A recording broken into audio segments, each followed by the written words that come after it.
So, you know, do a little prospecting and then come up with your own creative personal advertising approach, direct mailing, lumpy mailing, whatever it is, and put together a referral program as well for your existing clients. These are all things that can get you off to a fast start. There are a lot of different ways to go about a referral program, and a lot of salespeople are skittish about asking for referrals. So one of the best ways to do referrals is to put a program together and actually hand it to your client and say, look, I'm looking to build my business in 2011. No better way to do it than from help from people just like you, my loyal clients. So I've put together this program where if you refer me into somebody with their first order, I'm going to get for you a nice Swiss Army watch. It costs you maybe 25, 30 bucks net to get that item. There are many different ways you can do it. And by the way, this is another thing. If you want a copy of our referral program, be happy to give this to you. Just write it on the back of the card, send me the referral program. Be glad to get that out to you so you'll have something to start with. You might look for other ideas out on the show floor the next couple days to build your own referral program, but that's the way to do it. These are things that can help you put prospecting in your business plan every week. And you know, it's just so important to start the year right. Another thing that's very important, I'll call this one of my key nuggets as well, survey your clients this time of the year. I'll send this to you as well if you want. But we do a client survey. Each account executive at Halo does their own, but you send out a survey to your clients and ask them all the key pertinent questions that will really help you service them the best in 2011. If you do this, it sends all the right messages for your client. Even if they don't fill it out, it says, wow, they really care. They want to know what I think. And if you take your clients to lunch or you meet with them in their office, many times they're not going to give you the same answers that they will on a survey. They're going to be honest on here, we've found most of the time, on things that you can really help them with. There are a couple things on here like the preferred communication method. I found that a lot of salespeople that drop in on their clients quite often, the clients don't like that, but they don't want to tell the sales representative that. You need to know that. Or if you're e-blasting them with the special of the week or something like that, and they hate getting them, they may be offended, they don't want to tell you that, but they will on here. So ask them, this goes through the certain questions, what's your preferred method of communication? How often would you like me to contact you? But also on here, are there projects I need to know about for the coming year, 2011? And probably really important is what percentage of your overall promotional product spend am I currently getting? Clients will tell you that on a survey, believe it or not, and it's a great bit of information for you to have. Yes? I see you have your name at the bottom of this and your phone number. Do you find that you get more honest results and maybe better feedback if a third party does it? The question is, this is sent by the individual salespeople. Would it be better to have a third party send out, which would be outside of your parent company, or hadn't really thought about that. A survey company that would survey the clients. I'm not sure.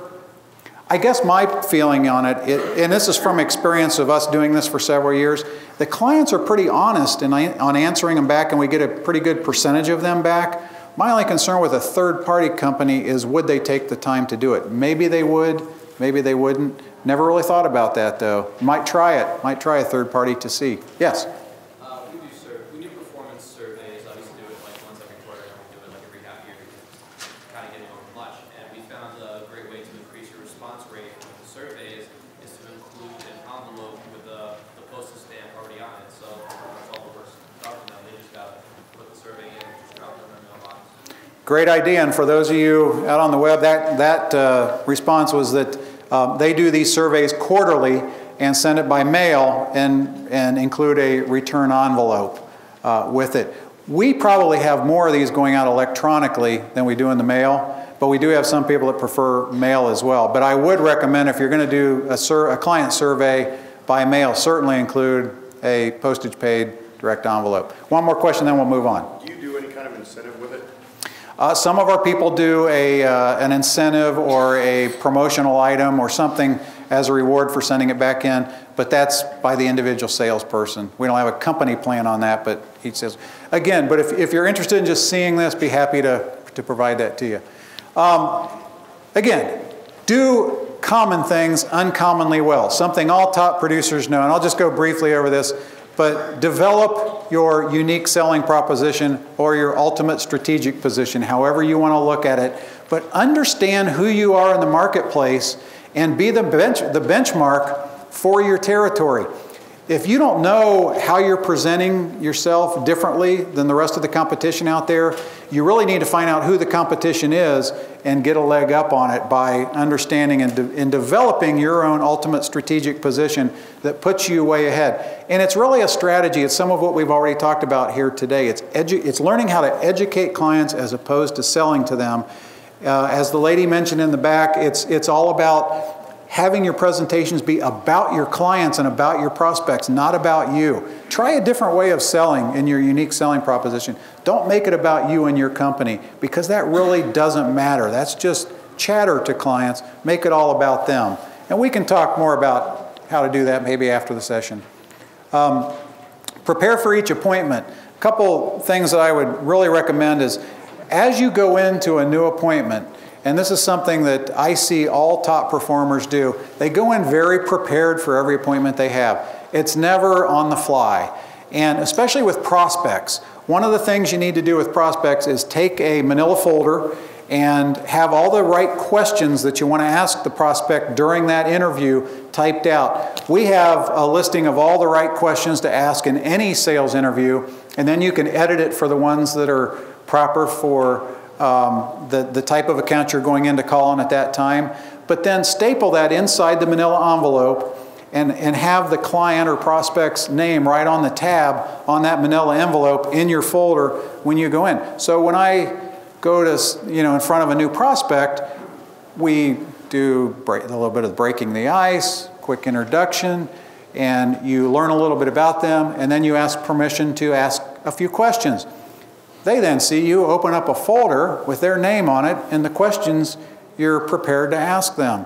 If you do that, you have subliminally implied to that prospect they're already a customer.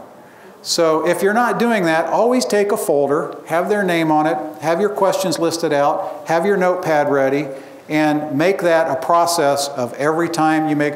You will also be more confident and do a lot better in every single appointment that you have, because you're going to feel very prepared.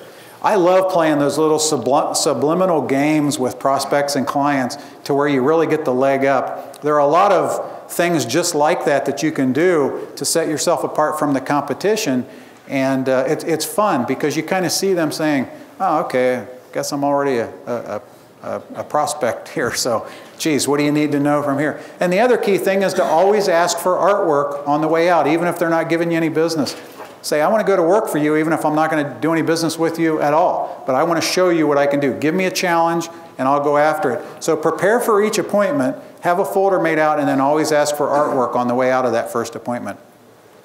As I mentioned earlier, most distributors let me make sure I'm doing okay on time. I get Gabby. There we go. Creative marketing is so important. Find ways to creatively market to your dream accounts that you want to go after, and also your current accounts for account penetration. That was something that I saw distributors being very good at in 2010 out of necessity, because the same old days of great business coming in like it was in 2006, 2007, and part of 2008 kind of fell by the wayside. And I can't tell you how many times I called salespeople and I said, you're looking like you're down a little bit now. Is there anything I can do to help? And the comment I would get is, well, the phone's not ringing. Okay, what are you doing about it? The phone's not ringing. What does that mean? Yeah, the phone's not going to be ringing when times are down. You've got to make sure that you're creatively marketing to the right prospects, following up correctly, and making sure they understand why it's important for them to see you through your creative marketing with them. One of the things that strategically, and again, you can see today I'm trying to get some things in your mind to tactically think of the business a little differently. But one of the key messages is, if you can put a presentation together where a prospect comes out of your conversation over the phone or through your email or however you approach them, if they come away from that thinking, if I don't have Dale in the equation here or in the process of my promotional product purchasing, I'm really missing something. Or I could be at a huge disadvantage if Dale's not a part of, at least the opportunity here. That's your goal when you're approaching prospects first and foremost. The selling starts later, but the first in building your ultimate strategic position is planting a message in the client's mind that in order to benefit them, if you're not a part of the equation, because what's the number one objection we always get out there? I'm already working with somebody else, right? I already have somebody that sells promotional products to me. You need to come up with a message that communicates to them in an educational way that if you're not a part of the equation, their business is missing out. That's what's going to get you in the door. And it's not about, we have great pricing, we have great service. They've heard all that. So rethink your creative marketing presentation there. Niche marketing is so important too. Think of strategies for certain vertical markets and go after those vertical markets in your territory. Again, build those business cards, but also build marketing tools that go to certain niche markets that you're comfortable with and go after them. Those are the best ways to really help land, or some points on how to land new business 2011. Okay, we're coming towards the end, so I want to hit you with some tips that I really think will help you if you put these in your business plan for 2011. And again, this is something I kind of looked through our cross-section of million-dollar producers. And just to give you a little scope, our company has over $35 million plus producers in our company. We have several that are over 3 million, 5 million. All of them put a lot of these strategies in their business plan to get there every year. But one is join a network or lead group. That's a great way. We are in the relationship business. If you network regularly and get into a lot of, there are lead groups that you can see in your Monday newspaper where salespeople from different fields meet. Get together with them and learn how to grow your business through networking.